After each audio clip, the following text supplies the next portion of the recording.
আচ্ছা, আর আপনার উৎপাদন খরচ কত? 45 পয়সা। এখানে কি হচ্ছে? ওই যে নকল logo sticker, made in India, made in Pakistan, সাদা বাহার, এগুলো বানিয়েছে যে উনি, এগুলো মার্কেটে ছড়াই গেছে অনেক, এগুলো নিয়ে অনেক ঝামেলা হচ্ছে। এক নম্বর বলে পাঞ্জাবি বিক্রি করবে।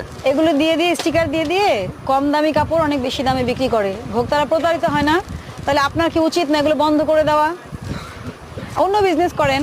মেড ইন ইন্ডিয়া লেখা, ইন্ডিয়ান বলে বিক্রি হচ্ছে অস্বাভাবিক দামে। প্রত্যেকটা মার্কেটে এই জিনিস পাওয়া সস্তায় যাচ্ছে। স্টিকার কিনে এবং অসস্তায় স্টিকার বানিয়ে বিদেশের যে দোকানের স্টিকারগুলো মালিক আপনি? এগুলো Made in বাংলাদেশে India। বানিয়ে মালিক কে? লাগিয়ে স্যার, এই যে সুলতান তারপর পাঞ্জাবি আপনার Made in 15,000 India। 20,000 হ্যাঁ। টাকায় বিক্রি Made in করতেছে India। জামা কাপড়, Made in যার Pakistan কারণে আছে তাহলে? ভোক্তা সব আছে, প্রতারিত কাশ্মীরি যেহেতু হচ্ছে। আছে। এই প্রতারিতর অভিযানে এটা তো জরিমানা আজকে হোক। ভোক্তা এগুলো কত অধিকার করে পয়সা? অধিদপ্তর নামছে কত করে এবং লাগে? তারা হাতে নাতে ধরছে এবং 40 এক পর্যায়ে পয়সায়, মালিককে একেবারে খোঁজ 40 নিল পয়সায় এবং এইসব Made in কোম্পানি India। বন্ধ করে দেওয়ার আবেদন জনগণের। প্রত্যেকটা মার্কেট থেকে আপনাদের বাজারের নামে